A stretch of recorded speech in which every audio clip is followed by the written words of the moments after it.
be plugged in. Texas, obtain parole and fight parole revocations. We protect those who have fallen short of perfection from the wrath of those who believe they have attained it. For more information about Gary Cohen and his associates, Alan Bennett and Gene Anthis, you can find it at the website, parolelaw.com. You may also contact them at 512-476-6201. Listeners should be aware that the following program contains language and audio images which may be found disturbing and may not be suitable for your snotty-nosed little brat who probably cusses like a sailor behind your back anyway. Parental discretion is advised.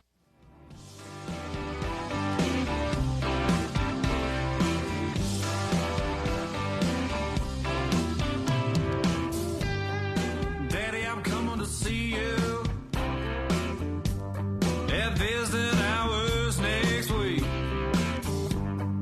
Mama ain't been doing too well, I'll tell you more when we speak.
Remember, David's always gonna be here. You're never so alone. This ain't my love.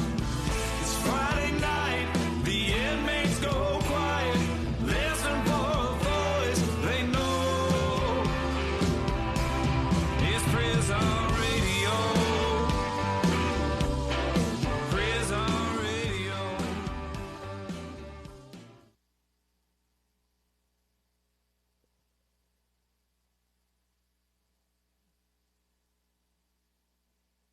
These headphones. Now I can. I think I need to repeat it. Tonight is Friday, August the 2nd, and we're the prison show. And in case you haven't listened to us in a while, or maybe this is your first time, we need to do a disclaimer. Yes, we do. Just because someone has a platform that we let them have does not mean that we share their views. Like, for instance, I could meow right now. Or I could make America great again. Yeah. See, two different views. Two different views. But that doesn't mean that everyone on the prison show agrees with. It's just a disclaimer that we should do more often, but we haven't done in a while. And instead we play pole dancing music. Exactly. We play that pole dancing music. So, and it's the David and Dani comedy hour, as we were accused. But yes, I can meow, and David can say, I don't remember those words. Yeah. I don't remember those words. But anyway. I say it just to watch your face turn red. I know. I get beat red and... So shake that fuzzy thing. I know, my fuzzy thing going. So, as you know, as everyone should know, tuberculosis is, we mentioned it last week, and it's still going round. Apparently, 3 people on outline at the memorial unit had it. One was a kitchen worker, and it's not good. Not good. They didn't even test everyone on L wing or L line. I keep getting them confused. Pods, lines, wings. Y'all confuse me with that. Anyway, also,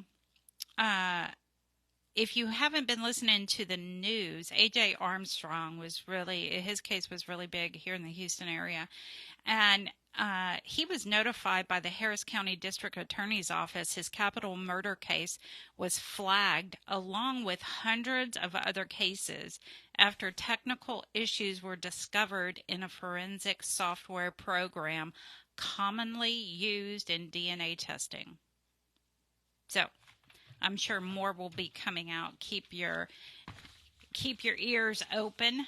And Essence Williams.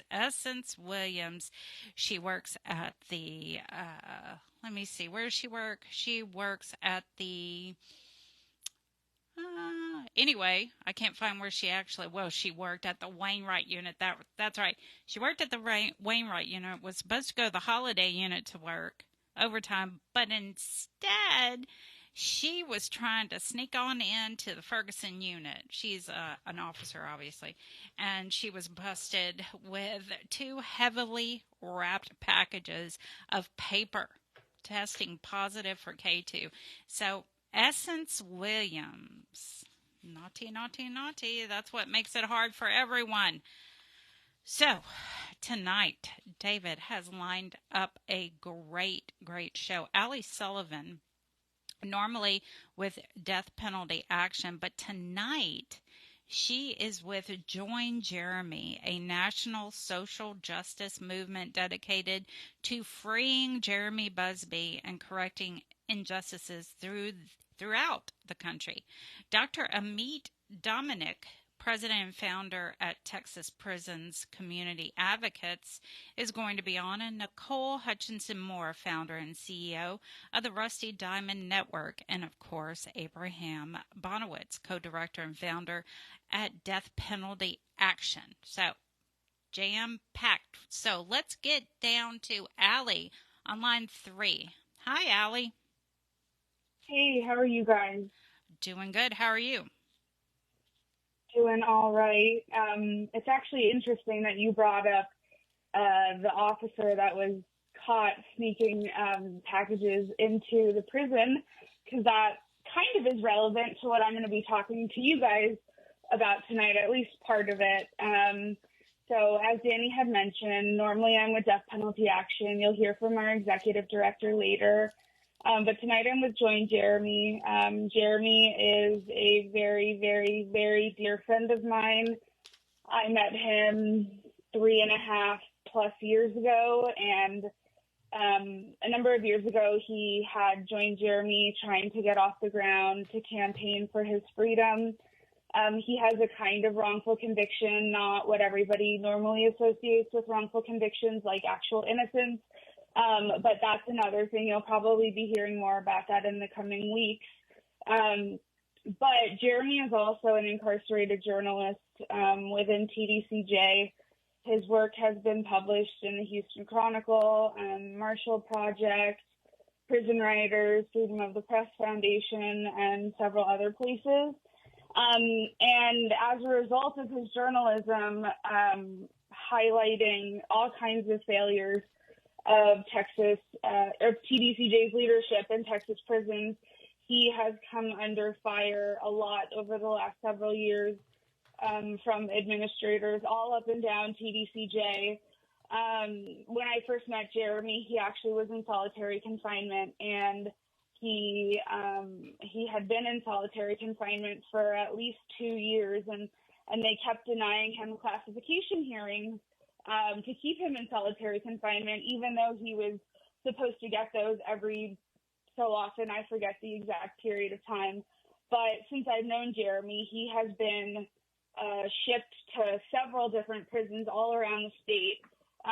Typically, when retaliation against Jeremy starts picking up, and sometimes reporters or legal people try to get involved and to schedule visits with him to figure out what's going on and to see what they can do to intervene, they mysteriously pack him up and ship him across the state in the middle of the night.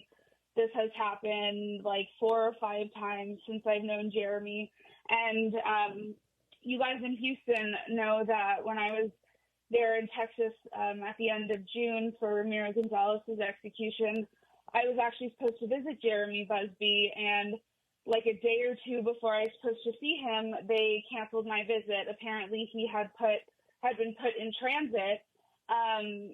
The retaliation had picked up again, and he writes about all kinds of issues in Texas prisons. Most recently, it's been about the drug issues, suicides that are running rampant within TDCJ.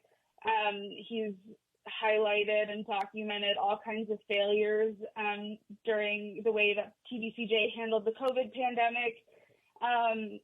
And they really don't like that, especially when his work is getting published in places like the Houston Chronicle. So my visit with him a couple weeks ago was canceled without much detail. And then, of course, the inmate had escaped, I think, from the Clemens unit. And so that screwed up our plans even further. But since then, so around that time, I had not heard from Jeremy in several weeks. So normally he calls me every day, every other day. And several weeks after I had lost contact with him, I heard from him. We were actually all in Washington, D.C. at the Fast and Vigil to abolish the death penalty. And he had told me that he had been attacked by his cellmate who was on all kinds of drugs that had been coming into the prison. And this person was already a person with a pretty significant history of violence. Their crime was pretty violent. And what we also see as soon as this retaliation and stuff starts picking up with Jeremy, we see TDCJ pretty deliberately put him in positions that compromise his safety. It's happened several times. He has been attacked several times by various cellmates, and there are numerous witnesses that can attest to what's gone on and talk about that it's not Jeremy's fault that these things happen. But so while all this has been going on, he fell out of his bunk in March, I believe, and broke his shoulder. And TDCJ had kept denying him medical care over and over and over again. Finally, a week or two ago, he was evaluated by surgeons at UTMB Galveston, and they determined that they needed to do surgery to fix Jeremy's shoulder.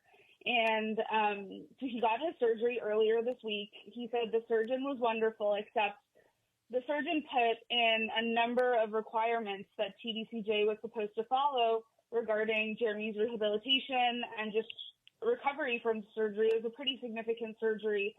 And they also had put in pain medication, of course, and it's been a struggle for Jeremy to get his pain medication. But he, previous to when all this happened, he was at the Memorial Unit when he was most recently attacked.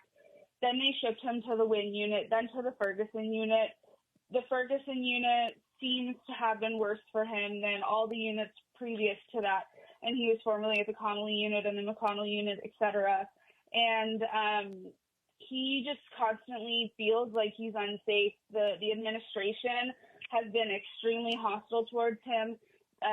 Prison guards have attacked him on numerous occasions. And just a little bit of background, Jeremy, every time he comes to a new prison, he tries to build up a good rapport with the administration at that prison because he, for the last several years, he's been a peer educator in TDCJ, and part of his job has been to go around the prison and help prevent suicides and help with conflict resolution and stuff like that. And when he went to the Ferguson Unit's administrator, warden, when he first got there, the warden already knew who he was coming from the Memorial Unit, and he was attacked and basically forced on the ground by prison guards, and his arms were shoved behind his back despite his broken shoulder.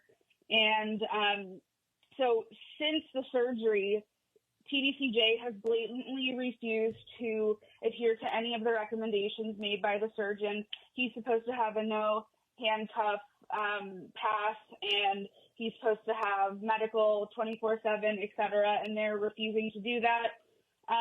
So right now, Jeremy's in a pretty difficult situation.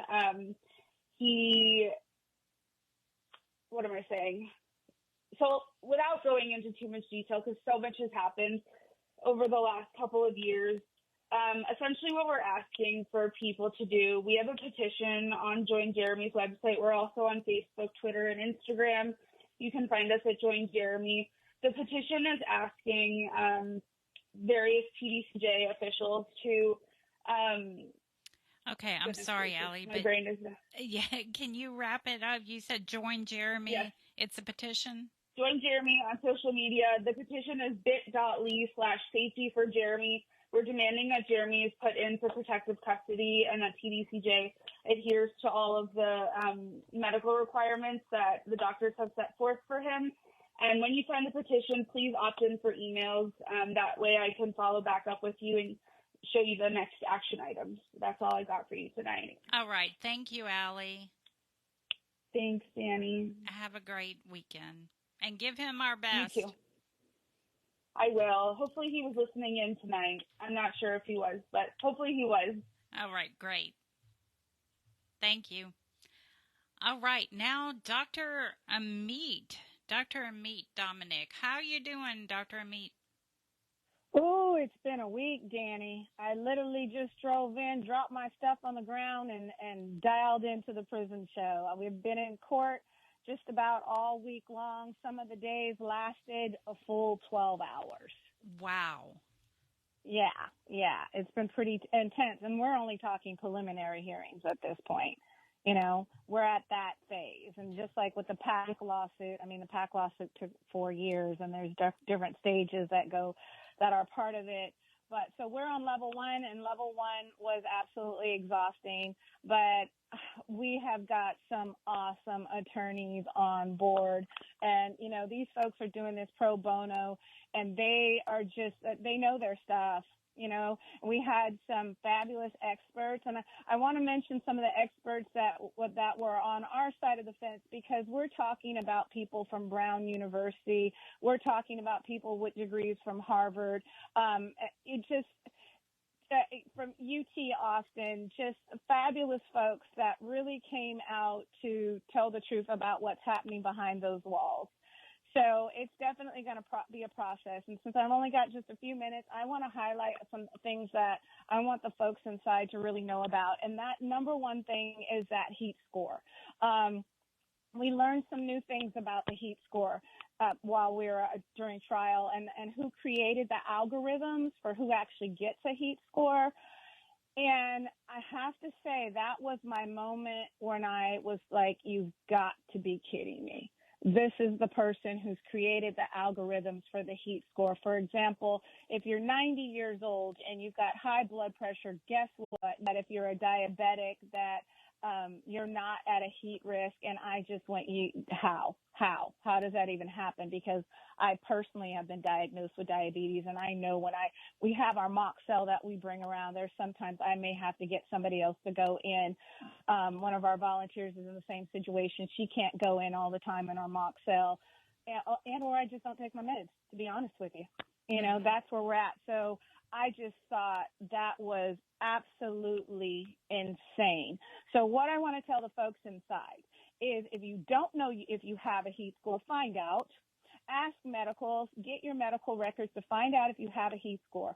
If you do not have a heat score and you think you should, you need to put in an I-60 to medical and ask to be reevaluated. Yes, I know all the challenges that, you know, you guys have educated me about. You guys, I mean the folks on the inside have educated me about the hoops they have to go through to get these things done. But that's what needs to happen. We've had several people have written us in the past whose heat scores have suddenly disappeared. So there's maybe an answer to that that I learned this week, that your heat score changes moment by moment.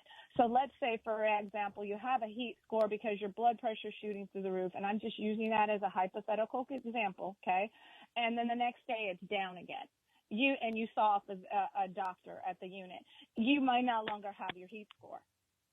So, and these things are populated constantly every time you go to see a physician, and at 10 o'clock at night, then classification gets to be able to see where you're at on that. So it's super, super important that you find out if you have a heat score, and if you don't have one, then you ask to be reevaluated. So that was a really big deal. one of the other things that I thought was a really big deal, and I want to say this also to encourage the folks inside, folks that have filled out our surveys, folks that have filled out grievances. I'm going to tell you your grievances were on the screen today. Not your personal grievances, but those numbers of people who filed heat-related grievances. Yes, we have fully understand the grievance system is all we have to deal with, okay? But I'm going to say that was incredibly important during these preliminary hearings. So look at those numbers for those grievances. I think they were pretty low, considering what I've been told from the folks inside. But that was super important. The other part of those grievances that's really important right now is apparently there's been a heat strike team that's been created within TDCJ, and apparently it started the end of last summer, so 2023 summer. And that team, one of the things that triggers that team is you all's grievances. So they're supposed, and we have heard from folks on the inside, like suddenly they got pulled out of their cell, they got questioned, what have you. That might have been the heat strike team that were, if you guys are reporting, you're not getting cold water, you're not being able to go to respite, the showers aren't cold, or you're not being able to access the showers. Those types of things are triggering that strike team. Now, we've been working for quite a while now, particularly Brittany and Kathy. They've been working with the ombudsman, and sometimes he's gone in for us, based on some of the folks that we're able to highlight with them. But I want the folks inside to know that those grievances are supposed to trigger this strike team. If that is not happening, please continue to let us know. What is a strike team? So the strike team is apparently a team that Collier has created. These are the folks at Huntsville that are supposed to go into the units to check to make sure AD 1064 is being adhered to. Okay. Yes. So, and the reasons why they go in is if there's grievances or complaints that say that 88 parts of that administrative directive is not being followed. So that's what I meant by we're not getting cold water, we're not getting ice, we're not getting cool showers, not being allowed to go to respite, and we can go down the list for AD 1064. So that is supposed to be triggering that strike team. So folks need to file those grievances. If they're filing the grievances, the strike team is not showing up, then let us know. Continue to let us know over at TPCA, because we're going to continue to monitor the circumstances surrounding that. So that was another one of the big highlights. I also want to, before I run out of time here, encourage everybody on the inside to continue to send their grievances. They can send them to us, or they can send them to one of our attorneys on the team. That's Erica Grossman at 1437 North High Street, Denver, Colorado, 80218, or to TPCA at P.O. Box 1974, Fulton, Texas, 78358. And there's so much more I want to say and tell folks about with the hearing, but there was just a ton, a plethora of information. Well, you have 7 more minutes, so you can. I have 7 more minutes. Yeah. I was going to jump to the Sunset Commission real quick, and I wasn't sure if I would want to. Folks wanted to hear about that too. Expectation for the report for the Sunset Commission is supposed to be, I'm being told, like around September 24th. So if you're still trying to get those confidential complaints into the Sunset Commission, then then you want to hurry up and get those things done. The other things that I found that was really interesting about the trial is, I don't even know how to say this exactly, but there was just this constant regurgitation of, we don't know if someone had a condition and that's why they died from the heat, or if they hadn't been adhering to the mitigating factors, so they hadn't been drinking water all day, if that's maybe why they actually died. And there was this constant kind of passing of the buck between is the legislator supposed to, take charge of this? Is it a judicial decision? Is it just TDCJ in and of themselves? And that was just, that was that constant themes throughout, but it wasn't even just our folks on the inside. It was also the officers. So there were statements about if the officers were having heat-related illnesses, that it could possibly be because they weren't adhering to their training. And, you know, when I read the story about the officer who had a miscarriage last year because she wasn't relieved from her shift, I was just aghast at that, you know, there was such a self-protection of the agency that they weren't willing to make that statement, to make that jump to, as one of the other executive directors we had who testified, he was an executive director of the Colorado and Alaska prisons, and he was asked what he would do in this situation. He literally said, I'd be pulling the fire alarm, so to speak. I would be aggressively fighting to protect those who are under my care and my staff. And instead of that aggressive pulling that fire alarm, there was a statement of, well, we think TDCJ is progressing. Well, no, really, you aren't. You know, the amount of cool beds that are slotted to be installed are just a drop in the bucket compared to the total population across the TDCJ units. And at some point, there was a comment, and I guess I better leave this name out, that there seems to be an awakening among the legislators. But that statement, in that statement, it didn't acknowledge that it was an awakening that's happening because family members are speaking out, because advocates like myself and you all are speaking out, because our folks behind the walls have been filing those grievances and reaching out to people out here. There was not an acknowledgement of that. And I felt that was, I hate to say par for the course, but at the same time, incredibly disturbing that there just wasn't an ownership. You know, there's so much conversation about accountability. And my question is, where is TDCJ's accountability in all this? Well, and that's, you know, so go ahead. Even there was a newspaper article that came out that says an inmate's body temp was 107 when he died.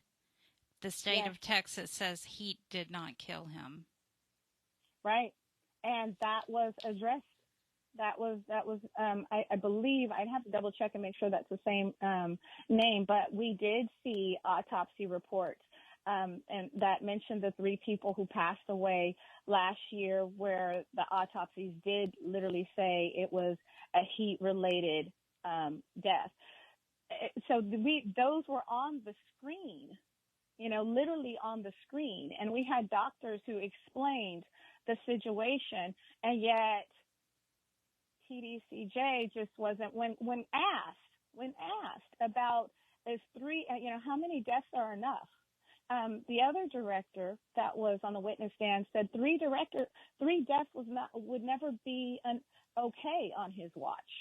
You know, he said at 3 deaths, he would be shouting for the rooftops, you know, whereas TDCJ didn't seem to share that perspective that, you know, 3 deaths.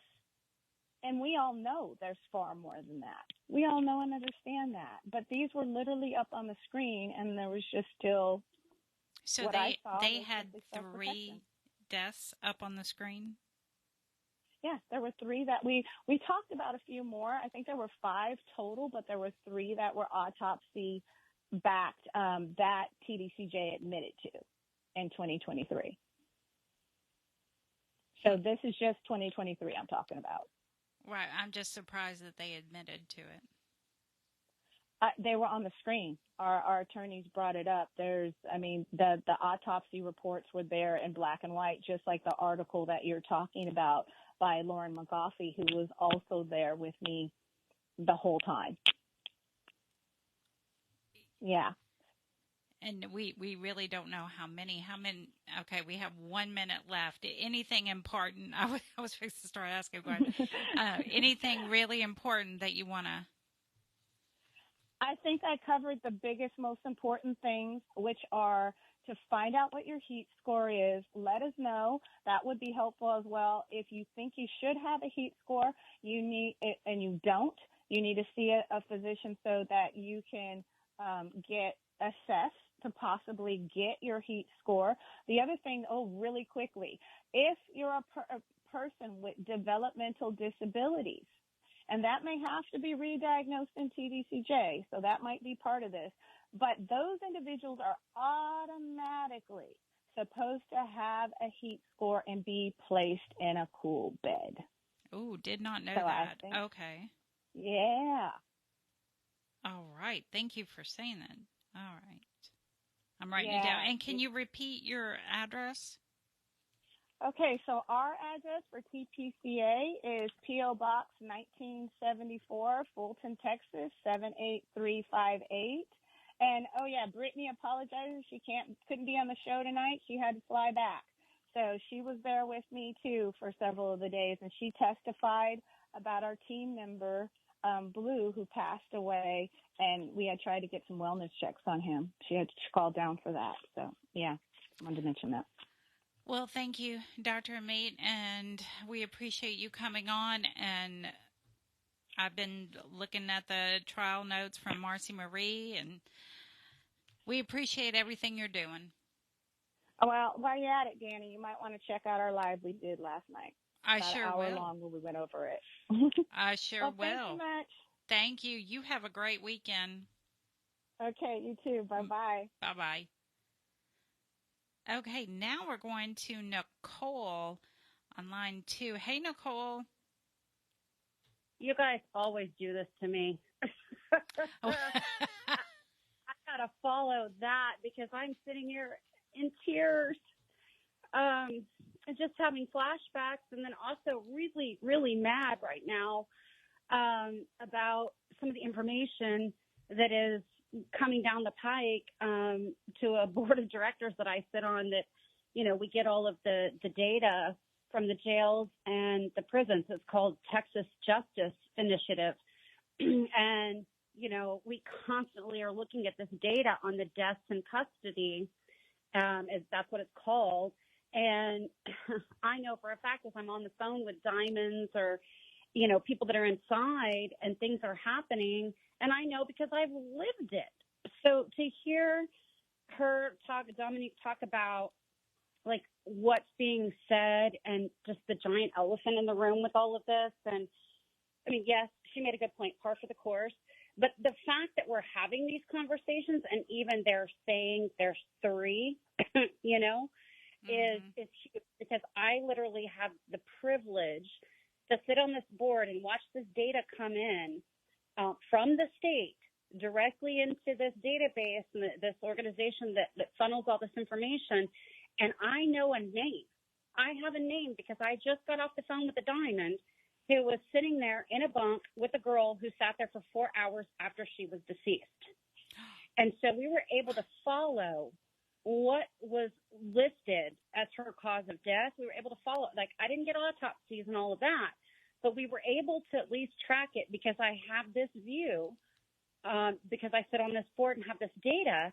And so it was fascinating to me to actually have legitimate data that in my face was completely a lie. She died because of the heat, and all the girls tried to save her and got everybody to come in. A lieutenant resuscitated her. I'm like, it's very specific what all I know, and I don't want to like upset and trigger those inside because that's how I'm feeling right now. And I'm 5 years out, and I sat in there for 1.5 years, and I can't imagine 5 years, 10 years, what some of the guys and gals are going through. It is the number one, forget everything else, which is also awful, but the fact of how hot and how cold those units get without temperature control. I remember standing there when I was first at Plain State, and they came in with this thing in the air. And, I was smart enough to look, and I'm like, what is that? And it's, of course, the fellow inmates that are doing the actual work. And she said, it's a temperature gauge. And she flashed it my way. It was 117.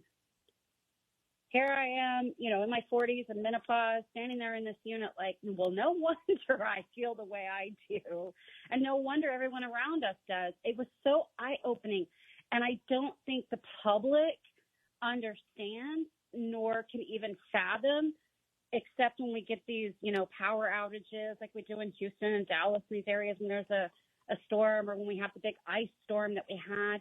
But the difference is people are now relating to that and able to say, we've got to do something about this. So I applaud so much what Dominick and her team and so many other advocates are out here doing, because if there was just one thing that we could focus on in Texas, at least for right now, is just get some temperature control. And it was eye-opening to me what she just said. And my JPs and everything's going to be on fire tomorrow, my phones, with everybody about this, heat score. I have never heard of that. Yeah, I've never heard of it either. No, and what we heard about inside, and I'm sure all the guys in the bed sitting there sweating right now are all going, yeah, tell me about it. We were just told, go to medical, tell them about this, get this, try and get as many tests as you can get done. And it was the same thing with an upper and lower bunk. Like if you were older and had back problems and you've got a 20-year-old that's on the lower bunk and you're in your 50s crawling up on with no ladder, no nothing, solid metal on a little tiny piece of metal above. Those were the two things. It was your bunk, quote, restrictions, and then heat. But we never heard about this specific thing. And so I don't know if this is something, fairly new or it's just now. This is my guess, because so much advocacy work is coming to fruition. People are listening. I know I've sat in front of senators. I've sat in front of House people. I've sat in front of my own here in Plano area, Jeff Lose. They look at you and go, what? They come in. There's even some senators that came in. Well, he's now the mayor of Houston. But, we're now getting that traction. And I just want to encourage everybody that's inside to please write those grievances, especially if you have family that can get your back and can call and do those things. I was talking to a mother today of one of my diamonds who had called because of some things that were going on. I had called. Miraculously, within 24 hours, there was a change made in order to secure her safety, and yet she'd been trying to do that for a month. So it does matter, and it's very difficult. I hear on the women's units all the time, and I know because I was in one, you get retaliated against. The women don't come together like the men do on grievances. It is so important. And the ombudsman, my husband called the ombudsman several times a month to get water. We didn't have water. We didn't have, anything cold to drink as we're sitting there in 117. And, bottom line is I'm just so grateful. And I hope that you guys inside understand that all of the stuff that everybody has been working so hard for, it's coming to fruition. And it's funny, I was sitting there July 4th, of all things, I'm making a hot dog, and I put mustard on my hot dog.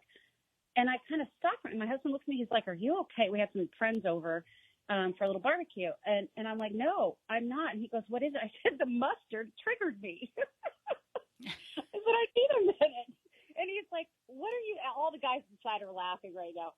And it was like, because mustard is like, did you ever see that movie where the father used Windex to like fix every ailment? He was like, spray Windex. Yeah. On the inside, it's mustard. And so finally I looked at my husband when all this kind of happened and we had a, house full of people. And I said, give me a minute. I got to Google this. I got to understand this. And I looked it up, and there is some truth to it. It has turmeric that makes the color, and it has a really good nutrient in it. But in prison, we use that, like our stomach hurt, that and pickle juice. Those are like the two things. So anyway, I just was sitting here thinking as I'm listening to her, all of this is so doom and gloom, and we're all fighting so hard, and we all work, in all this space, whether you're, an advocate helping, whether you've had lived experience. So, you're kind of closer to the problem. I think we're all moving closer to a solution. And I'm seeing that across the board for the first time. And, I've been out 5 years now, hitting this hard every single day, not taking a break.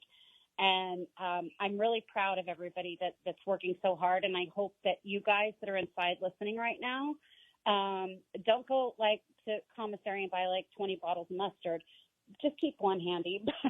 Just what? Hey, Nicole, can we get your address in case someone wants to write to you? Absolutely. It's 7801 Alma, ALMA, Drive, number 74, Plano, Texas, 75025. All right. All right, Nicole, thank you so much for coming on the show. Yeah, that heat story is 107. Can I say one more thing before we cut away here? Everybody has been calling me about all the rhetoric and the stuff going on in the prisons right now, in the dorms and the pods, about politics and what's happening in the world. I want to leave one thing with everybody that has really resonated with everybody that I've talked to in the Diamond Network. Guys, we get to change the voting laws. So when everything's going crazy in there and everybody's kind of fighting or bickering or not understanding what's going on and you don't have all the information or the news, no matter what side you're on, stop and just think for a minute that because of the lived experience you've had, because of what you're going through, that on the outside of this, there is such an opportunity to change how you can vote. And there's a huge coalition around all of that. So try to kind of shift your mind to that. Well, thank you, Nicole. We appreciate you coming on. Thank you. Love you guys. Everybody stay blessed and prayed up. Love you too. Have a great weekend. Y'all too. Bye-bye. Okay, now we have Abe. Hey, Abe. Hey, can you hear me okay? Sure can. Good. I wasn't sure of my connection here, kind of up in the hills here in Utah this week. I'll talk about that in a moment. But greetings, everybody. I hope you're finding ways to stay cool. And a great show tonight. And greetings to everybody that's been presenting. I'm thankful for all of you. We just dive right into it. It has been a difficult week and an ugly week, and it's going to get uglier next week, as we all know. But I'll just start with the bad news that we got the other day with a ruling. This was on Wednesday, I think, a ruling from the South Carolina Supreme Court, which basically upheld the constitutionality of that state's use of the firing squad and the electric chair.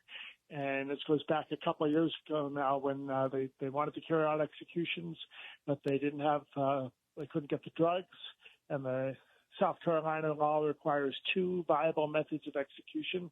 So they already had the electric chair. They brought in the firing squad, and then they tried to have an execution, and the courts halted it. And they halted it because they didn't have a firing squad set up and ready to go. And then, anyway, there was a legal challenge to that in the state, under the state constitution, and that held up everything for 3 years now. And unfortunately, that is going to break the wall down and allow them to set dates in South Carolina where prisoners will get to choose firing squad or electric chair. So we're going to be watching out in Louisiana. We're going to be watching out in Arizona, where the Democratic Attorney General is now making noise about resuming executions there in 2025, which was sort of unexpected, but it seems like it's a political move. No surprise there, but it'll be a while there. And we're still also waiting for dates to be set in Louisiana, where, as you know, they've got a new governor and a bunch of people who've exhausted their appeals, and so we're expecting, numerous execution warrants to be set there. Of course, Texas continues on, and I want to talk about next Wednesday, because this next Wednesday, August 7th, is. Are you there, Abe? I think we lost you. I'm here. Okay, go ahead. Can you hear me now? Yes. Okay, sorry about that. I'm just sitting here. Anyway, I was just talking about next Wednesday, August 7th. We're going to have a hard day starting in Oklahoma. 9 a.m. is the clemency hearing for Emmanuel Littlejohn. We've been running a campaign for him, and you can find it at deathpenaltyaction.org. having a clemency hearing, and our message to the world is that Emmanuel Littlejohn didn't kill anybody. He was present and part of a crime, but the witnesses say it was the taller guy who fired the shot, and that was the co-defendant. And what happened at trial, they tried each of those guys independently, and at trial, the same prosecutor said each of them was the shooter, is what he told two different juries about two different people. So Littlejohn gets some fairness, and he should get clemency, and we've been pushing for that. So that's how we started off with August 7th. Then in the evening, of course, in Texas, Arthur Burton is scheduled to be executed. So shout out to Arthur. Hope you're hanging in there. We're grateful that you connected with Alli, and we've got some of your poetry. We'll be looking forward to sharing that during the vigil online, and we're grateful for your connection and our connection with you. Then we're going to go over to Utah, where I am right now, where Tabaron Honey is scheduled to be executed just after midnight Mountain Time on Wednesday night, Thursday morning, and he is one of those cases where the common thread that we find through many of the people who end up in prison and on death row, and especially on death row, is addiction and abuse and neglect at childhood. And this is something that happened to Tabaron Honey, and in particular the addiction. He was severely intoxicated when he committed his crime, and he's very remorseful, and he has said that, if he hadn't been so out of it, he never would have done what he did. And in any case, he was denied clemency. And we're here in Utah because this is the first execution since 2010 in Utah. And sitting right behind me is Randy Gardner, the brother of Ronnie Lee Gardner, the last person executed here in Utah by firing squad. And we're here advocating. And if you check our social media later on, we'll share all the news that we created this evening and what we're going on this whole weekend and this week, because there is no state anti-death penalty organization here. So we came in at the invitation of friends like Michelle Beasley, who stepped up and is helping organize, and a whole other committee of folks, and Bishop Solis, the Catholic bishop for the Diocese of Salt Lake, who's really stepped up and created space for us to be able to organize in the community, and that's what we're doing here in Utah. And if you go and sign a petition for all these people at deathpenaltyaction.org, we've got, can you still hear me? Yes. Yeah, okay, good. We've got a new date that was just set. This is interesting, in Florida, also for this month, for August 29th. You have in Florida last month, Ron DeSantis, the governor there, signed a compensation bill to support people who survived their experience at something called the Dozier School for Boys because of the rampant abuse and torture that went on there in that space. Last month, he signed a compensation bill for people who suffered there, and just the other day, he signed an execution warrant for a man named Loran Cole, who spent some time there as a child and suffered horrific abuse and torture. And now, instead of giving him compensation, they're going to execute him for the crime that he did do. Everybody acknowledges that. Certainly he must be held accountable for that. But, there's got to be a space for recognizing when society's failure to catch people falling through the cracks has so much to do with the commission of these crimes. So that's the latest in Florida. Other big things happening, crazy stuff in Missouri. On August 21st, there's going to be a hearing for Marcellus Williams, who's got DNA to show that he's innocent. And what's been going on, and this is actually a positive, that he just had a win when the courts, a higher court, ordered that his hearing be allowed to go forward, his evidentiary hearing to present this DNA evidence.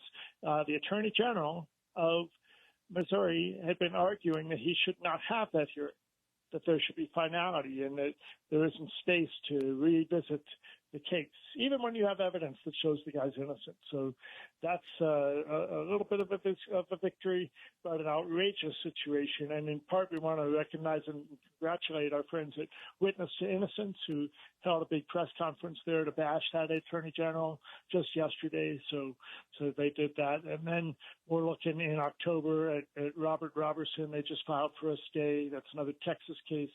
Shaken baby case. He's getting a lot of good advocacy and attention to his case. Hopefully it's going to help.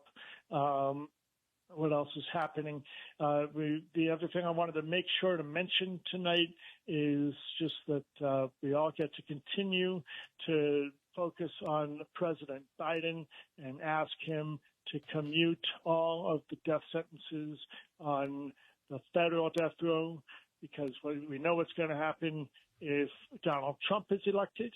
And we want to make sure that if Donald Trump is elected, and you don't have to agree with my opinion, but I'll tell you, I'm hoping that he's not elected, because one of the things on this issue, on my issue, is he will resume executions in force. And that's what his plan calls for, is finish executing everybody on federal death row and help the states do more executions. So that's the one issue that I focus on, and of course I'm personally concerned about so many others. Or Death Penalty Action does not take a position or advocate for individual candidates, but we do talk about the policies, and that's the issue. So on the other hand, if Kamala Harris wins the presidency, then we want to make sure that she has not always been good, and she probably still isn't all that great on criminal justice reform and criminal justice matters as a prosecutor and an attorney general. However, in 2019, she wrote about her now opposition to the death penalty, so she's on the right side of that issue. And if Joe Biden takes everybody off the federal death row, it's a non-issue for her. She doesn't have to deal with any possible execution. So that's how we're looking at it. Either way, doesn't matter who you're going to vote for. What matters is that we got to get Joe Biden, before he leaves office, to commute all those federal death sentences. And he can do that with a stroke of a pen. So please go to deathpenaltyaction.org and take the action if you're listening. And even if you're incarcerated, you can still write to the president and ask him to do the right thing. And, that address is simply the White House, Washington, D.C. Like I promise you. And somebody can look up and get you I don't have access to my computer right now, so if somebody wants to just quickly Google the address for the White House, then you could share that. I know it's 1600 Pennsylvania Avenue. Of course, we just need the zip code. Yeah. So anyway, that's what I've got for tonight. Are there any questions? Any thoughts people want to share about this issue? Well, even if you're incarcerated, like you said, you could write to the president. However, you can also ask your family, your friends, to get online and go to the petition. You can definitely. Exactly. And that's Death Penalty Action? Deathpenaltyaction.org. That's right. So, and that's where you can go to sign petitions for every execution that is set, and other egregious matters such as what's happening in later in September. We're looking at the next nitrogen gas suffocation execution in Alabama, and they had an autopsy on him, didn't the one that happened? Kenneth Smith, yes, and that really I'm not sure if that's been publicized yet, because there's litigation that is being put forth around that. I think it was publicized. I read something about that he was. Now I can't remember what I read. Well, what we know is that he suffocated over. It took him several minutes of suffocating before he became unconscious, and then it took him like 21 minutes to die. And, so obviously it worked, right? But the state had promised that he would be unconscious within 15 seconds. And, that certainly did not happen. And we know that not only because of Reverend Dr. Jeff Hood, who was standing right there with Kenny as his spiritual advisor, but also all of the media witnesses had consistent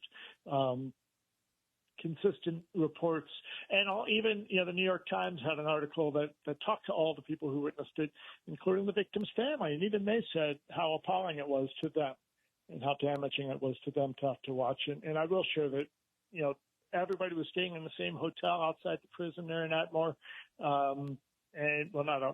that's down the street in Atmore, and I got to witness the victim family and the family of the executed actually connecting with each other after the execution and talking and having a hug together. And it was really, a little bit of reconciliation, I think, and a painful night for all of them. And it was beautiful to be able to see that experience. And just with a minute or two left here, I want to just say that also one of the things that we're seeing over and over again when it comes to the families of the accused, especially in these federal cases, we've learned that this is happening. Everybody on the federal death row is, of course, applying for clemency, which is what you have to do in order to be able to get it. I'm sorry, we've got to close. I'm sorry. No problem. All right. Well, we're at P.O. Box 89 in Ghent, G-H-E-N-T, New York 12075. That's P.O. Box 89, G-H-E-N-T, Ghent, New York 12075. Everybody have a peaceful night and stay cool, and we'll see you next time. Okay. Have a great weekend. You too. All right. Oh, I think.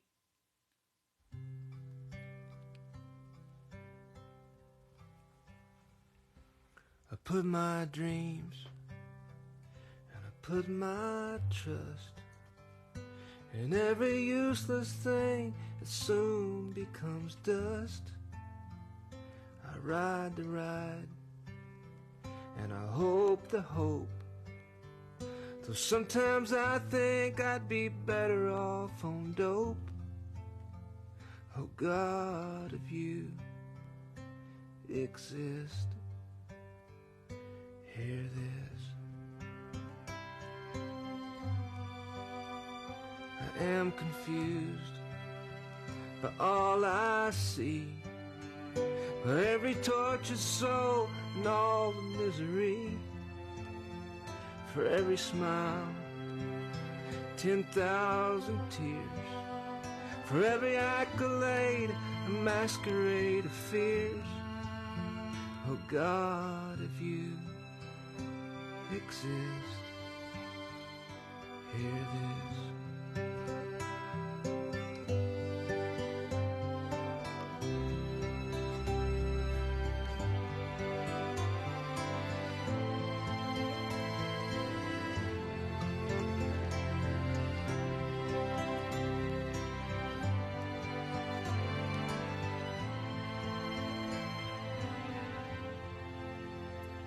Illusion reigns as hope falls, although I try so hard to rise above it all.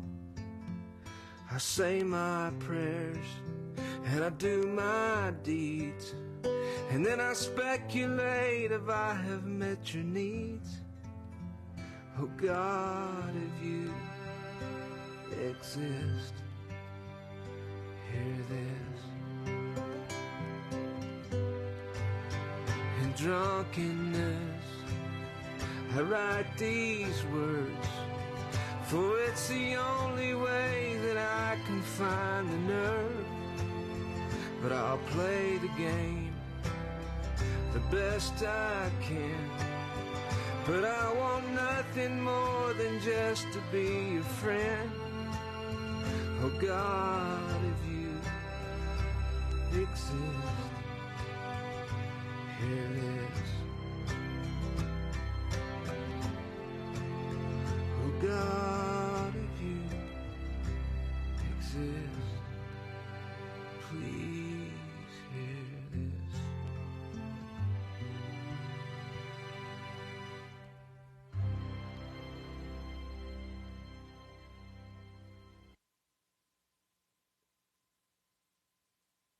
You're listening to KPFT Houston. Support for KPFT and the Prison Show is provided by the Cohen Parole Law Team. For almost 40 years, Gary Cohen has helped to represent incarcerated individuals throughout Texas obtain parole and fight parole revocations.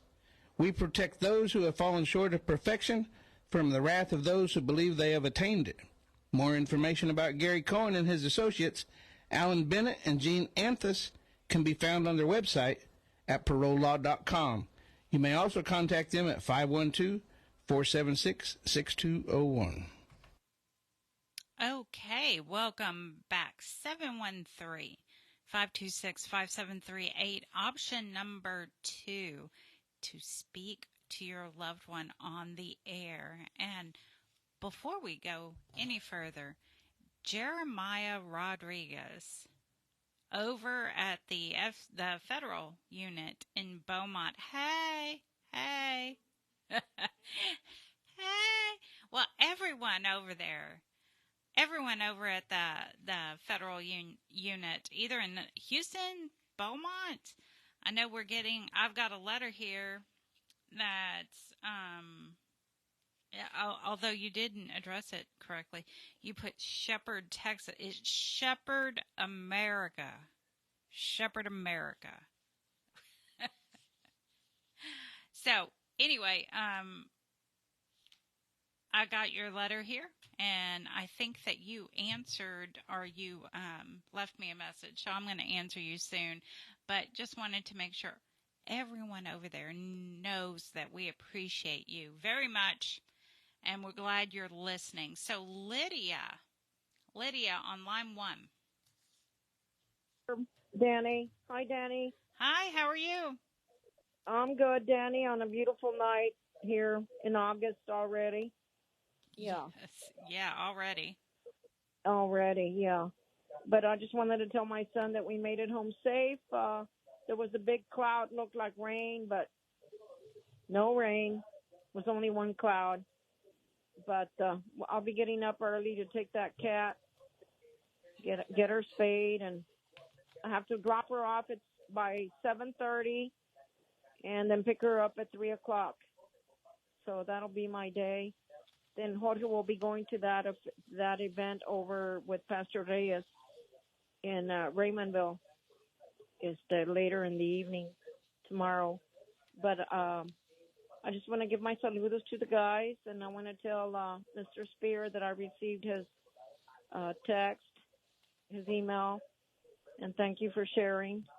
And my saludos to Jeff, to Rudy, to Juan, to Eric, Blaine, Ruben, Artie, Moises, Roderick, Mark. Know that you all are thought of and in our prayers. But that's all for tonight, guys. I had a long day yesterday and today, and I'm going to get some rest. So you all get some rest too, and Linda and Dani and David get some rest too. But I know how difficult that is for Linda. Yeah. But you guys take care, Dani, and thank you for all you do for us.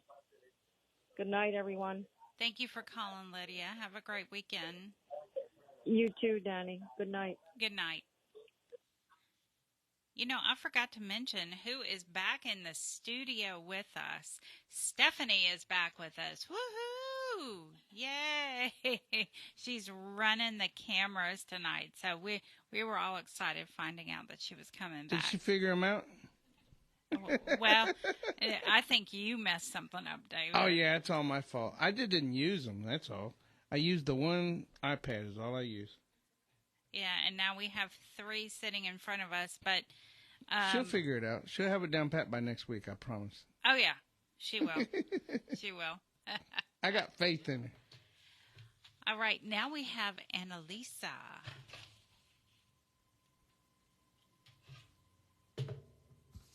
Hello everyone, it's Annalisa. I hope you are all doing well. This is my message for my friend Isidro. Hello Isidro, hi my dear friend. I hope you are well. I received your email today, and I'm going to write to you later. I hope you are doing something that brings you joy. I hope today is a better day than yesterday, and that tomorrow will be better than today. I'm going to Italy tomorrow, as you know. I will be thinking of you. I will send you pictures, and I send you my warmest wishes, big hugs. Take care, stay positive, stay strong, and know that I'm thinking of you always. Bye, my dear friend. Take care. Bye, everyone. Take care. Thank you, Annalisa. And did y'all know, you may not have known, but I did Google it to make sure it was true. It is true.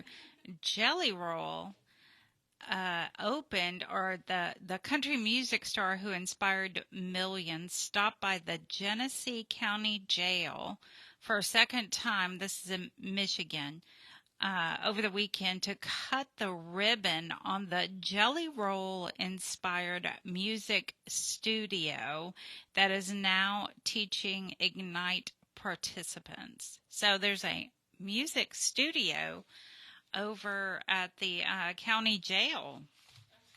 That is cool. So first we had a radio station, which I asked David how to pronounce. So the Polanski unit posted a video. I think it's Megaminds. Yeah, he posted a video of him cooking out in the yard with a kitty. Meow. Meow. Marrakech. I got to tell you. No. Sardines? No. Not for me. But I enjoyed watching you cook, and I enjoyed the kitty. Meow. I'm going to use that every chance I get. I'm going to meow. But it was a great video, and I shared it on our Facebook page. Shared it on the Facebook page. So, couple of interesting items, especially the music studio. That was kind of cool. That's really cool. All right, now we have Caitlin. This is a shout out for Beto Garza in Plunski. Hey Boo, how are you? I hope that you're in good health, spirits, staying safe, and that there's a smile on your handsome face. As for me, everything is okay. Yeah, I'm just at home and I'm fixing to leave to go into work at the moment, and I don't know but you can hear her, but Daytona is here beside me and she's like kind of going, no, don't go in, Mom. Other than that, yeah, the weather here is like bipolar. Yeah, 1 minute it's sunny, next of all it's raining, and yeah, it's just kind of completely crazy. Other than that, yeah, everything is going good. Please know that you're in my heart, thoughts and prayers, and know that I'm sending you big hugs and kisses, and thank you for being in my life and being my best friend. So good night, sweet dreams, stay safe. And to everybody at the prison show, a big thank you for making this happen. She's so awesome. Hey, Boo. How are you? I love that. That's so awesome. Now we have Jim Carrey. Jim Carrey on line 1. Hey. Hey. Let me go this way. Hey. Hey. What's happening in the big H-town tonight? Well, not much. Apparently, it's a Friday night and the prison cell is on. Yeah, this is true. I just saw on the Livingston board that I guess there was an explosion on 2874 or somewhere around there. Well, I know where that is. It's close to Polanski. Yeah, someone said there was some gunshots and they heard an explosion. What in the world? I know. That's a little small town. There's not supposed to be any gunshots. But okay, like I told Linda, you do know where Livingston is. Yeah, I lived there for 15 years. I know exactly where it is. Yeah, they have guns there. Yeah, they had guns in First Baptist Church too.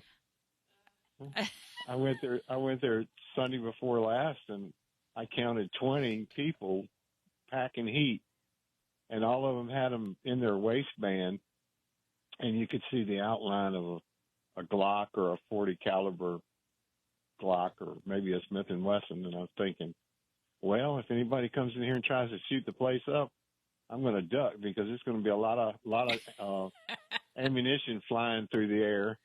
And where was that at? Waco? In Waco? Yeah, First Baptist Church in Waco. So the next weekend, we went to First Methodist Church in Waco, Linda, Dave, and I. And we didn't see any guns there, and everybody was friendly. So you go figure. We had like 30 people come up to us and welcome us to their church. Oh, that's sweet. Yeah, that was a lot nicer than it was at First Baptist. Only had 2 there. Maybe they knew I was gay. Maybe they thought you might be packing. Literally. Yeah. The only thing I'm packing, David, is too much weight, and I've lost 100 pounds. I haven't lost 100 pounds. So you lost 100 pounds? Yeah, look at my picture. You haven't seen look at my face, and compared to that picture that's on the internet of that gigantic, ugly man. Yeah, I look more like myself. Well, it's awesome that you lost weight. Oh yeah, I had a lot of motivation. I was doing a lot of aerobics there. Okay. At Coleman. Coleman unit. Is that what we call it now? Yeah, it's called aerobics. Okay. I can thank Raven for that. So are you shouting out to how about anyone you tonight? also? I'm sorry? Are you shouting out to anyone tonight? I'm shouting out to everybody. I know everybody. Yeah, I love them all. All the inmates. They're all good people. Especially Raven. Oh, God, yeah. Oh, my God. My daughter did a Google search on the definition of the word proxy. And when she saw proxy marriage, she got all tripping out. So I guess they still do them in Texas because that's what the clerk's office said. Because she called the clerk's office to see what a proxy marriage was all about. Just not with inmates. Right. Oh, you don't think? You can't do proxy marriage with inmates nowadays. You have to get married in person. Stephanie will go with you. Yeah, well, no, that would be terrible. It's only for the military right now. That's what I thought. Well, that's what it said on there, but they sent one anyway. So, yeah, well, and they told me that inmates can get married that way. I don't know. That's not true anymore.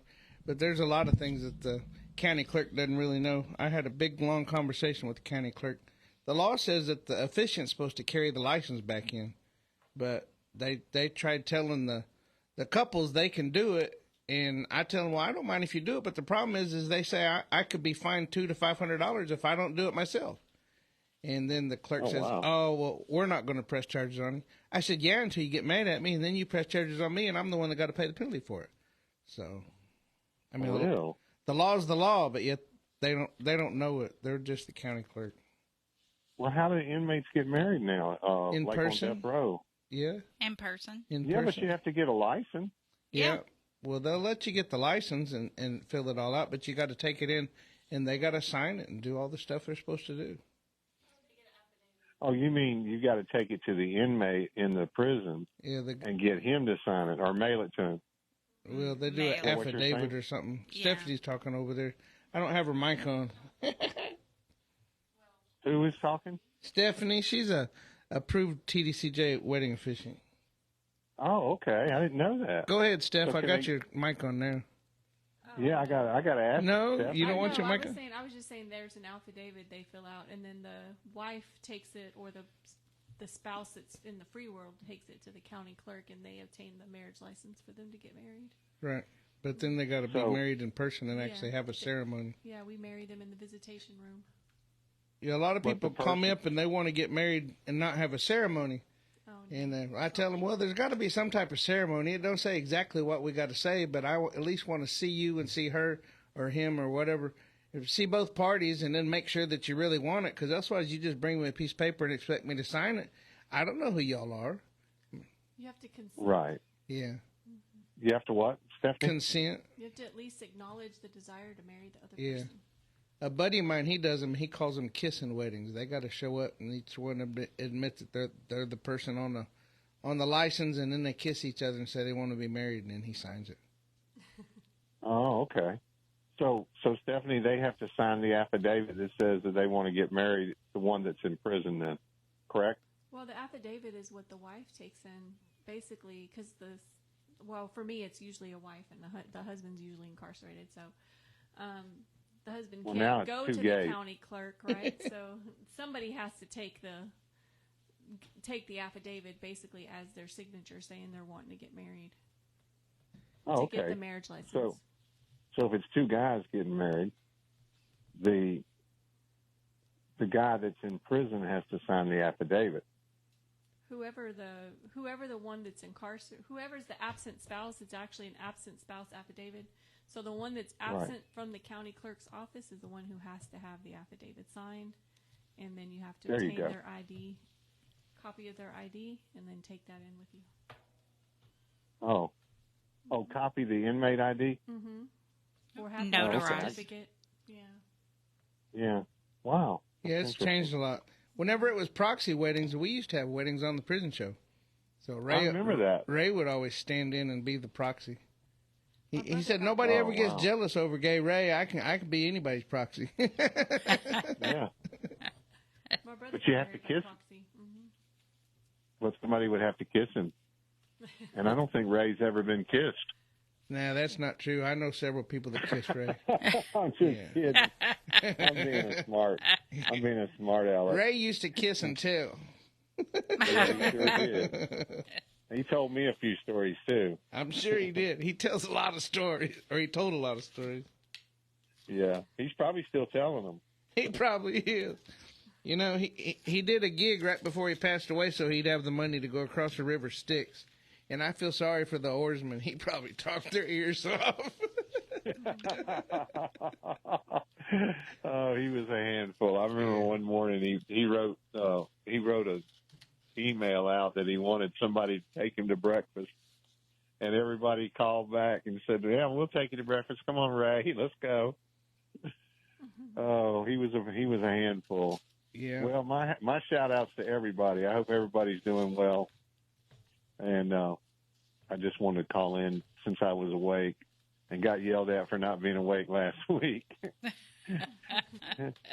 I can listen to the first hour, but then my eyes get heavy and I get sleepy. Well, David, I hope everybody's all right. Dani, I know you're all right because you're always on the phone when I call. I but am. You came through. I and I appreciate. Yeah, I know what you're doing too. And I appreciate that. You think I'm naive and old, but it's not true. It's not true. You're not old? No, I am old, but I'm not naive. I've been kissed before. Several times. Well, y'all guys take it easy. Y'all do good, and I'll talk to y'all next week. All right. You take care. Have a good one. All right. You take care. Bye. Bye-bye. So, I know that y'all remember me talking last week, I'm sure you do, about that TDCJ troll. Like we said at the beginning, our disclaimer stands, but he still would like, he or she, would love to hear from listeners regarding anything going on. Like, for instance, and I did verify this, McConnell unit female officer has shank held to her neck, saved by another inmate. Thank God he was there because staff are scarce. And then, of course, they said 2 more stabbings yesterday. I couldn't verify that, but I did verify the female officer had a shank held to her neck. So there's a lot of good people in prison that have just made mistakes, and this guy showed his he stood up for it, which is great. And of course, one of my favorite, we're trying to remain neutral, but I just thought this was funny. So the Hughes unit, like I said before, TDCJ has their own unit pages. Some of the administrations on those specific units have not, or they do not utilize their page or use it very sparingly. So the Hughes unit posted something, and the Polonsky unit said, "This is awesome, outstanding, Alfred Hughes unit. Keep up the great work. Thank you for the amazing instructors for what they do, and good luck to the cadets." So there were new cadets starting at the Hughes unit. So TDCJ Troll responded to the Polonsky unit. "I see Robertson liked your comment. The Robertson unit liked your comment. Y'all want to have a three-way? 2 units and a tryst with mean old troll? I'm in." He writes, yeah, buddy, he writes some of the things that are written are pretty funny. And some of them are very controversial too. They are very controversial. Or some of the remarks, anyway. Yeah. Some of the memes. He has some memes in there. Yeah, buddy. So Stephanie's looking it up. Well, I was saying he posted, "I'm no cook, but man, I can stir the pot." Yeah. I love that one. He's an electrician. He can wire them up. That's also a good one. So he wanted us to announce his address on the air. I don't think we're going to do that. However, we will say if you want to reach him. What? David sending me messages. Oh. Recovered from the chest of an inmate. You talking about people getting shanked? Oh, yeah. The shank you find today may have ended up in a friend or yourself tomorrow. Ooh. Really? Hey, there's some pretty creative shanks there. Yeah, some of the prisons post some of the contraband that they've recovered, gotten. Yeah. So, as a reminder, what Dr. Amite was talking about, the 80-1064, the heat directive, it did. They did update it, but nothing that in this area that changed. The respite area, if the unit is over 90 degrees, incarcerated individuals can request respite 24 hours a day, 7 days a week. Now, of course, the units that I'm familiar with, when they try to get respite, it does, they can ask, and they have to take turns going into, let's say, the law library or the chapel. But according to the policy, the heat directive, they're supposed to be offering that 24 hours a day, 7 days a week. Water must be provided at all times. Of course, it doesn't say anything about clean water.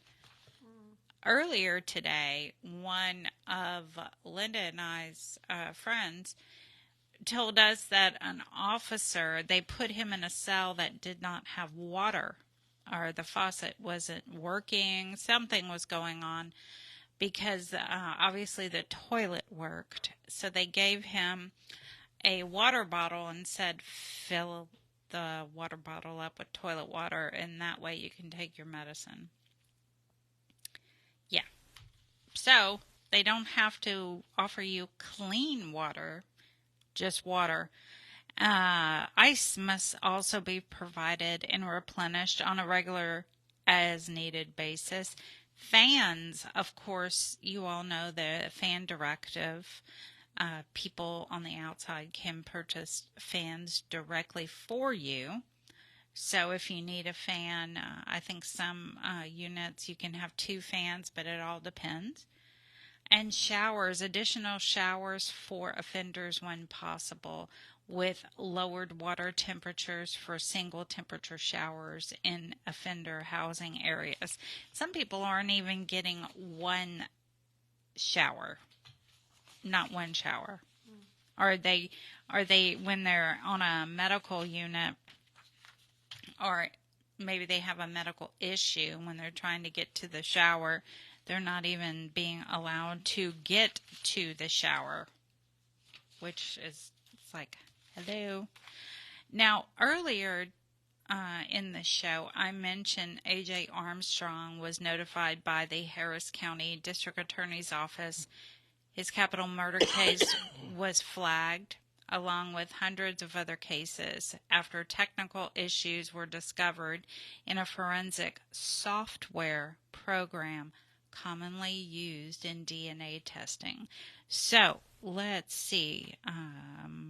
It says, we are aware of the Houston Forensic Sciences Center's non-conformance report, and they are sending it to the defense teams.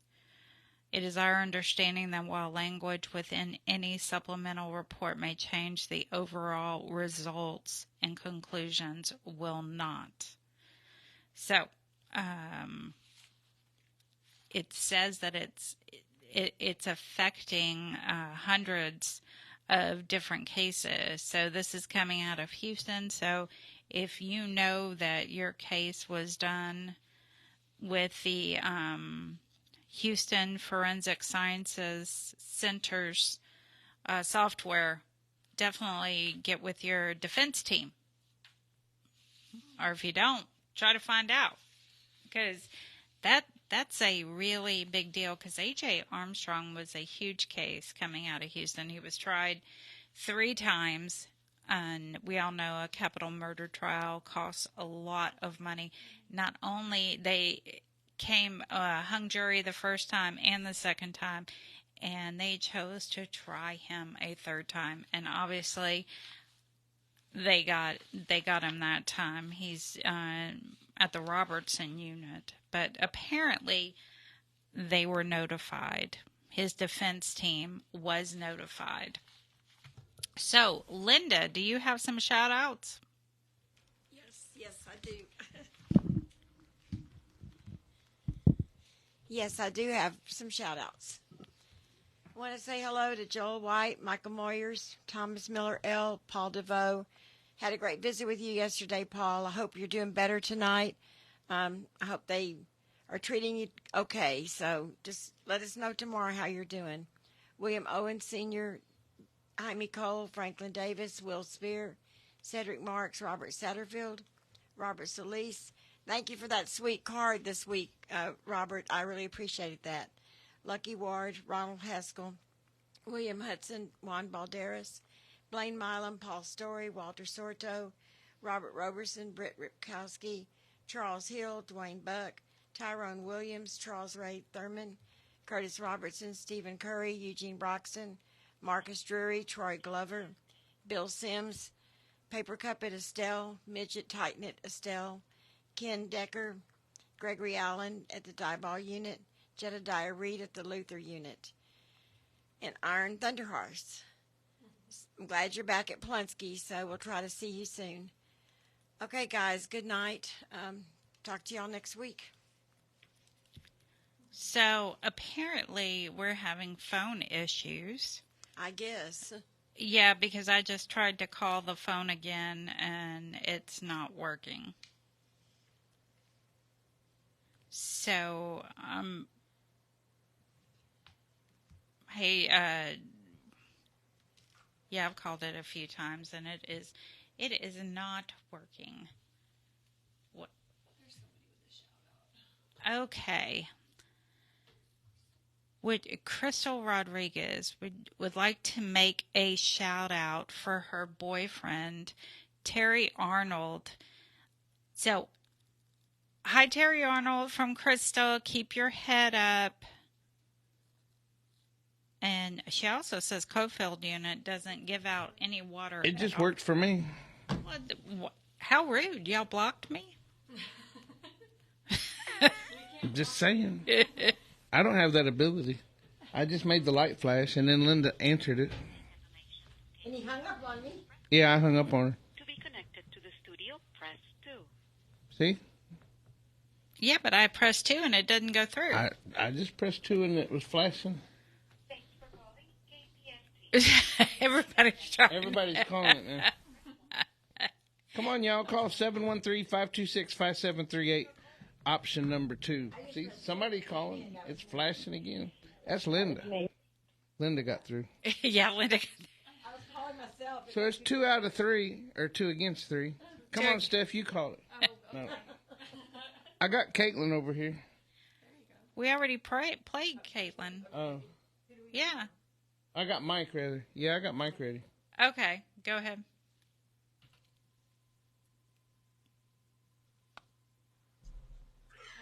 Hello, this is Mysterious Mike doing his shout-outs for the prison show.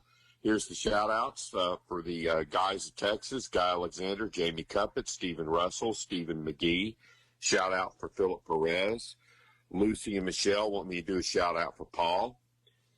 Shout-out for Matt, Thomas, Edward Ruiz, Adam Wilkerson.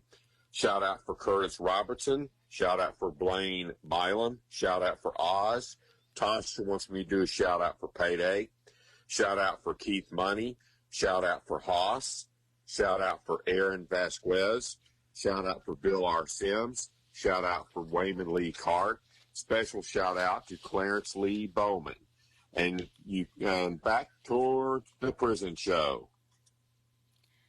And if you would like to write Mysterious Mike, you can reach him at 226 Chipmunk Trail. I went blank. Chipmunk Trail, Shepherd, America, 77371. And I think Stephanie got through, huh? When? I did. I got through. It was just you. It's just me. It is definitely just me. Linda says, it had a dial tone. I don't know. They hung up. I'm sorry. Well, Dani, that's 3 against 1. So. I know, clearly. Maybe I don't know how to use my phone.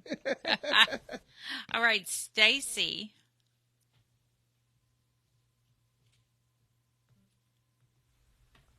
This is to my husband, Sporty Black at Wainwright Unit. Hey, baby love, this is Wifey kissing you or I'll tuck you in. Yeah, I missed you last night, or tuck you in, even though you said it was doubtful that you'd call. Anyway, I ached and waited till the last minute, then I went to Mom's. Yeah, there was a thunder lightning storm warning with high winds until midnight, so I went to her place until midnight. But all that showed up was a few flashes of lightning and the rain, thank goodness. So we made it back home, and then a storm just passed through just then. Mimi and I made it to town today, and I picked up a few things.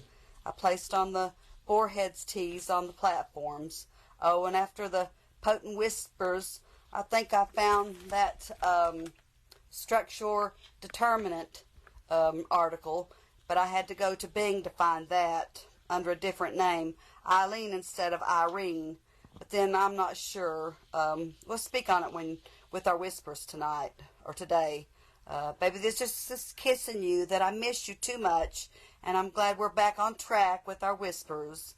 And the Wi-Fi isn't acting silly as it was early in the week. Yeah, drives us nuts. Yeah, it really did drive us nuts. Baby, I love you so deeply. Stay focused and tough. Mwah. Take care. Mwah. I love you, baby. Us eternal. Mwah. She's always so funny. She's cute. All right, now we have Tom. I assume that's Captain Tom. Yeah, it's Captain Tom. KPFT Houston. I'm doing a little bit of a shout out today. Recently, I had a friend of mine who was incarcerated. He is a veteran, United States Air Force, John M. Armstrong. And it's a shame because he got convicted for a crime that he did not commit. And he's innocent, but he pleaded guilty, so that kind of hurt him. Also, shout out to Pete Signs. Also, shout out to Juju, J.B. Anderson, Arkansas, and a few others down there at the Roseanne unit. Anyway, also you can donate to KPFT by going to kpft.org or call 713-526-5738 or text the word GIVE to 713-526-5738. You can also be a sustainer. And also we have 54 for 54. So don't hesitate. Call right now at 713-526-5738, option number 1. Option number 2 for the studio.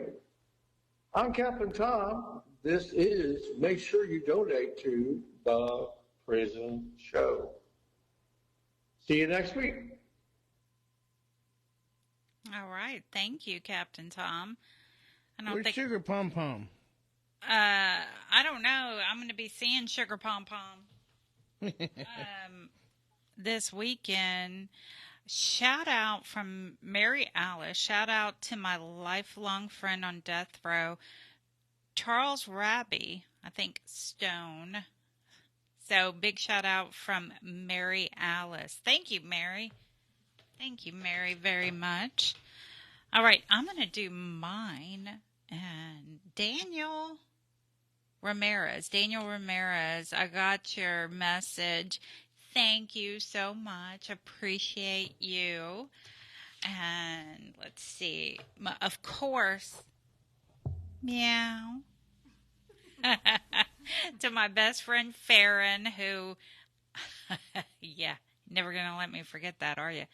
Rodrigo, Eugene Broxton, T, hey T, King Big Head, Blaine, hey Blaine, Mayo, Toot, Leroy, Michael Ferguson, call me back, Michael, Larry at the Huntsville unit, Kenneth Decker, Joel White, hi Joel, Leo Willis, Joe Don, Chucky, and Jay at the Win unit.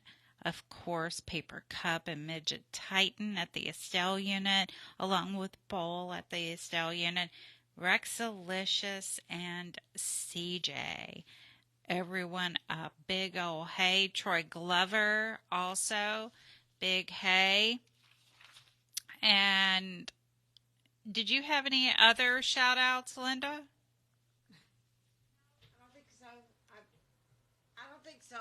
I just shouted out to everybody that I visit or that I write or whatever. Okay, I thought you had said that you had another one. Sorry. Leslie said she hurt her ankle.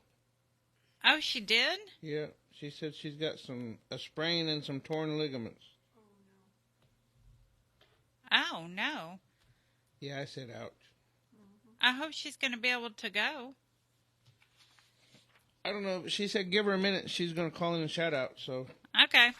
She's probably taking some dope like Charles Bryant was singing about a while ago. Someone. You got to take a handful of pills, right? It hurts. Ow. Oh, my God, David. I got 2 bags of pills at the house. One's the good stuff and the other one's the everyday stuff. That's what happens when you get old.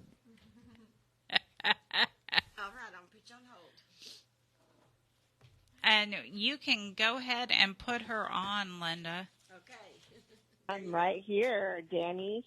Hey. Were your ears burning? We was talking about you. Yeah, we were talking about you. Oh, I have my foot propped up and on ice, and yeah, I'm not feeling well. My foot is throbbing really bad.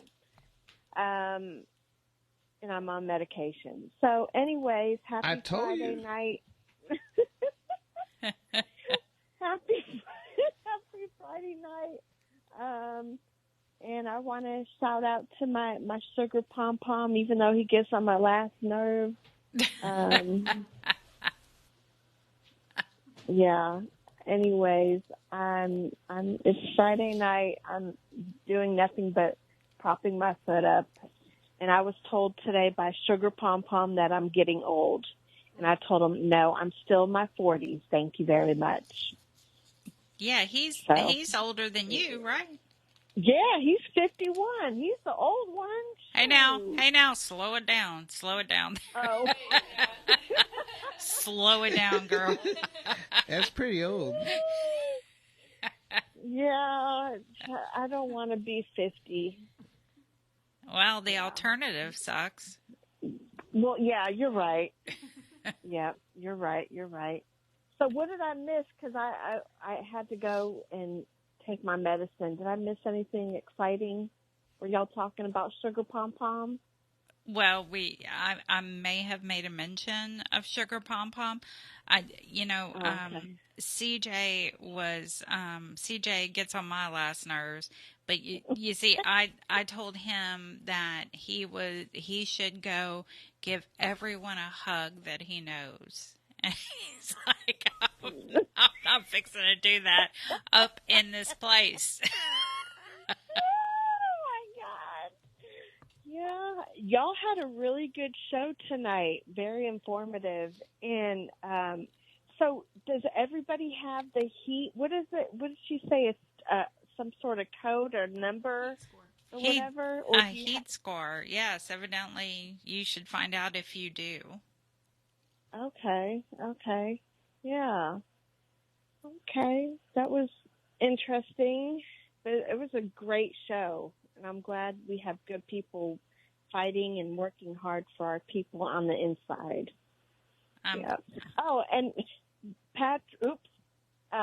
Sugar Pom Pom told me tonight that for breakfast he had to eat his scrambled eggs with his ID card.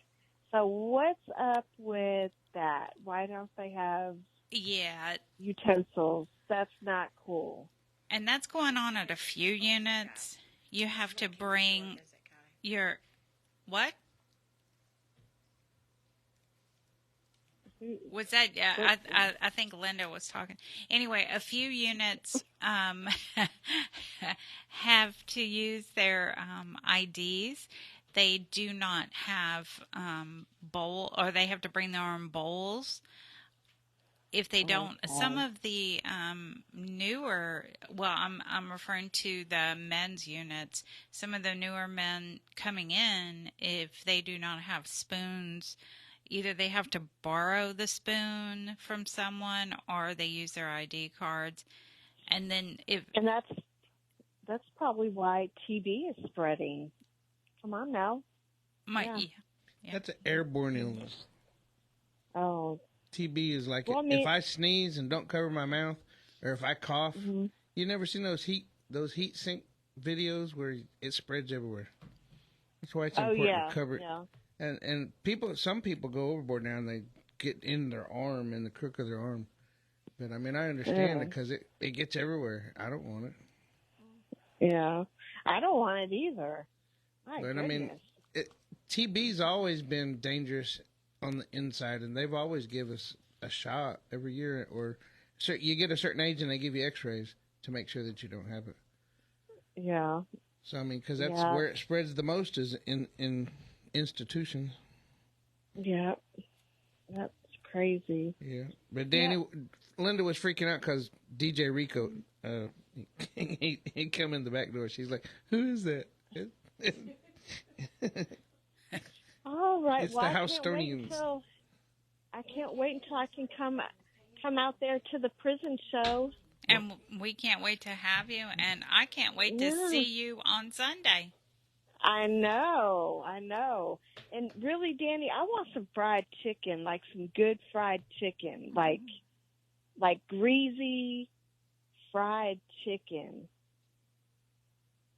I want fried chicken. I've been craving fried chicken.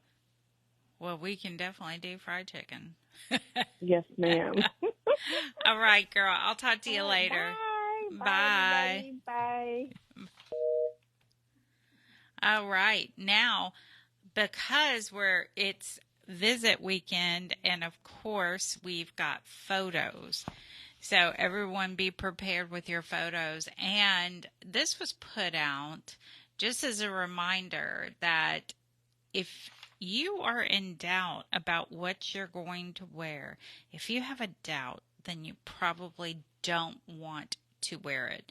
You need to wear it according to TDCJ policy. Some officers are very strict with the policy. Some are not. But if you want to walk that line, if you want to walk that line like I usually do, not dress code, but I usually like to walk the line in other ways, then you probably should have a change of clothing just in case in your vehicle. If not, you get the gown of shame, which is a hospital-like gown that you have to wear. So now, again, it's, some officers are a little bit, they can be kind of, really, because there's one lady that goes to Pulaski. Sometimes I'm like, why would they even say anything to you? Because, she's very pretty. But she's just wearing normal clothes. But they go after certain people for that kind of stuff. So this was an alert put out by one of our advocacy groups, and it's always good to be prepared. Always good to be prepared. Always good to have a change of clothing. I agree. I've had to marry people in those gowns before. Oh, marry them? Because of what they decided to wear. Oh, my God.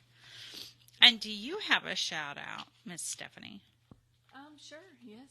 So, I'm going to give a shout out to my husband, Gary, because yesterday was our 6-year anniversary. Woohoo! So happy anniversary to us. We made it 6 years. A lifetime to go. It's been enjoyable. I will say what's up to my brother Ryan. I don't know if he can hear us, but he's at the Eastham unit over at Wainwright. So Lucky B, that's my brother. And then Mike D over at Pack Wallace unit in Navasota. So those are my shout outs for today. I want to say hello to everybody over there in 12 building at Pulaski unit. Hello. And just a pre-warning, Gary's birthday is on the 27th, so I want to make sure everybody knows that so y'all can give him a hard time. August 27th. Yes. Gary's birthday. He's going to kill me, but that's all right. Yeah. That's awesome. Maybe Megamind can make something, a dessert. Maybe. I'm gonna try to incorporate Troop up in that. Help me out. Yeah, Troop. Hey, Troop. Help us out. That would be August 27th. Y'all don't forget. August 27th, Gary's birthday. Yes. I might love him a little bit. Might. So just a little bit? Just a little. Just with my every being.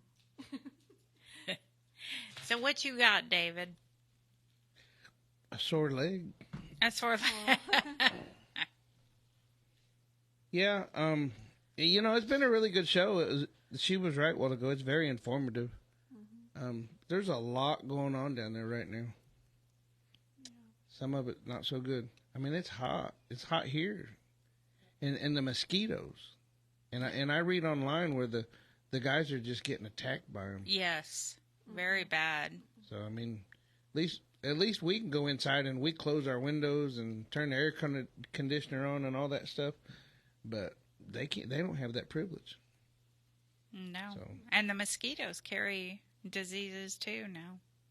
Yeah, let alone the blister beetles. Oh yeah, don't even.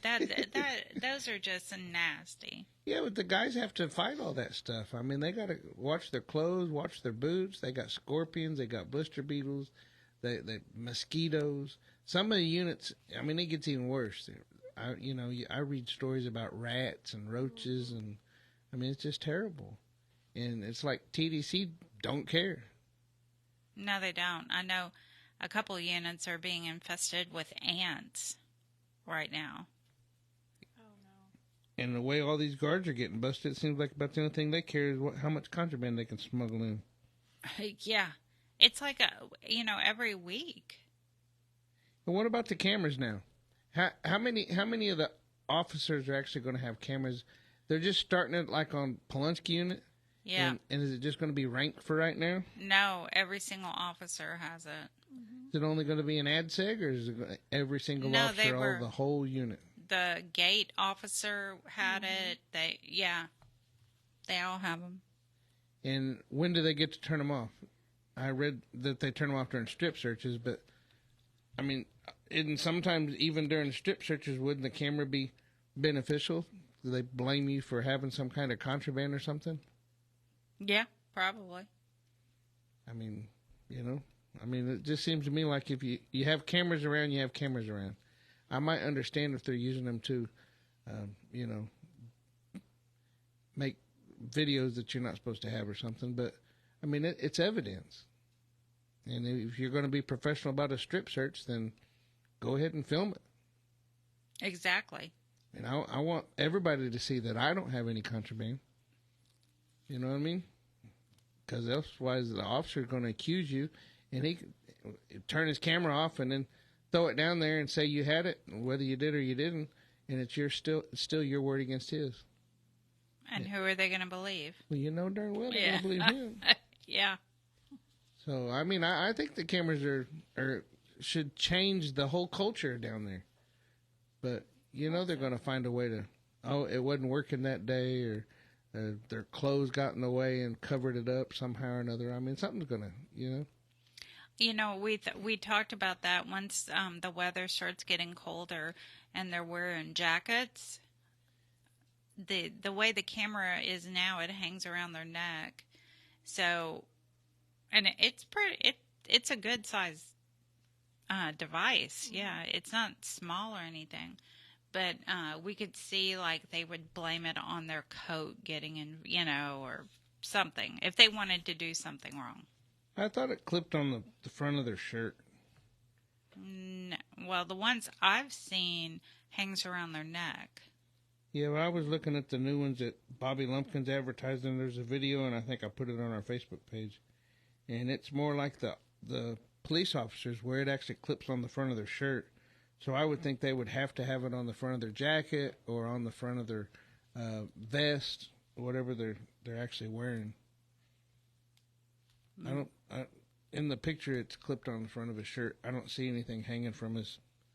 Maybe the ones that I've seen, there's an option for hanging. I don't know. The one that I saw at the officer at the gate was hanging. I didn't pay attention to the other ones. I know they had them on, but I didn't pay attention. Yeah, I just sent you a picture. I just think I mean, they're going to have to set some kind of rules and regulations of this thing to where it's on and it's visible, and there's no cover-ups. 'Cause there's too much. I don't know. Can I use the word crap? I guess we can say crap on there. Well, you just did. Well, twice. I know. I wanted to get the point across because that's what's happening down there. They're making stuff up. They're lying. They're accusing people of stuff.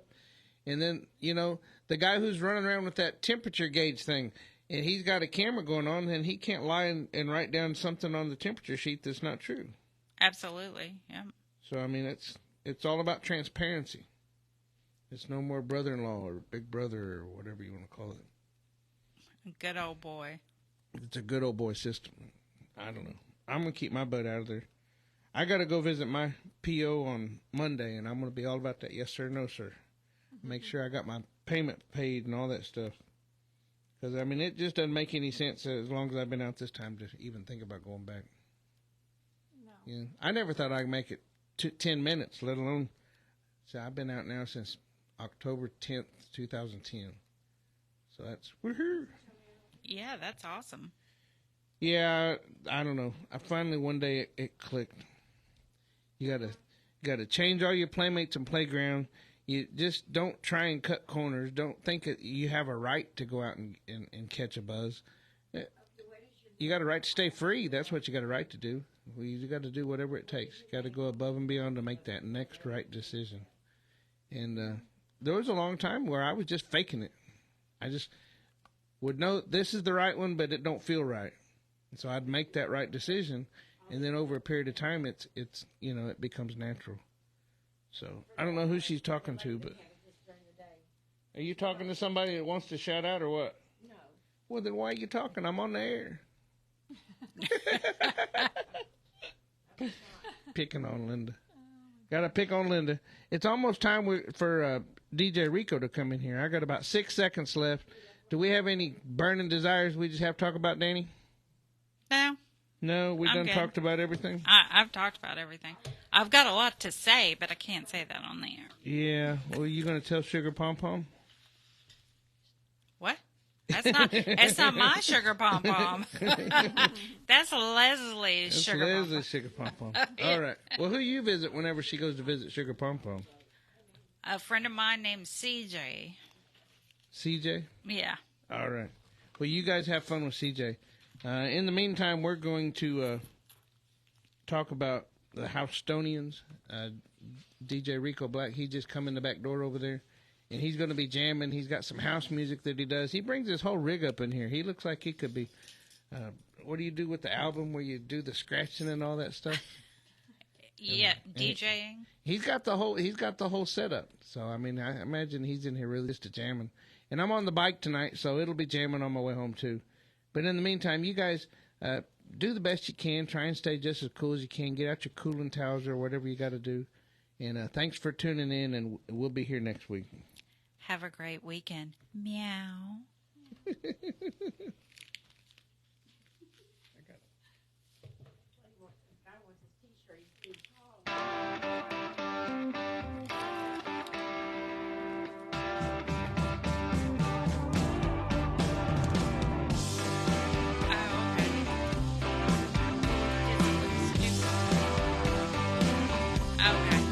I didn't look bad. Daddy, I'm coming to see you at visiting hours next week. Mama ain't been doing too well, I'll tell you more when we speak. And Billy's loving high school. He's out there blocking for JV. I'm sure he's gonna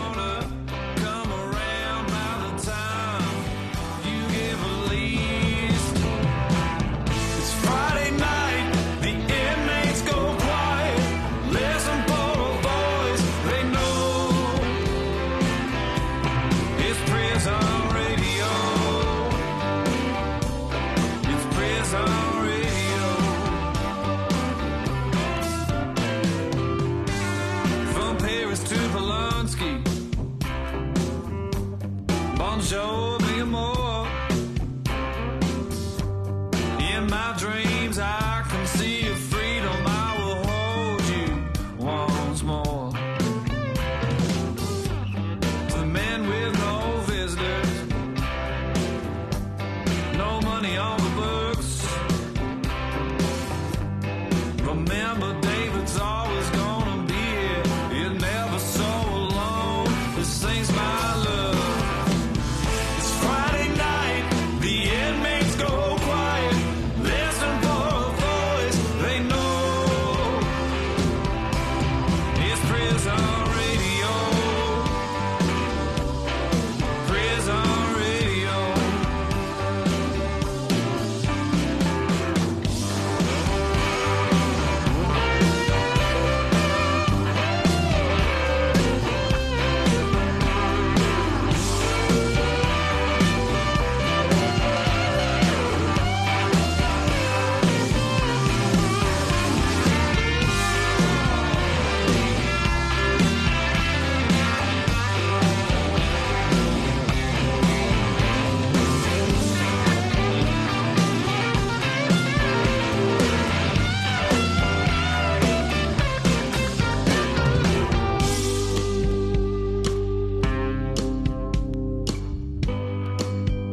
And to all the laughers, the men sitting on the road, try to keep your heads up. You ain't me if you got hope.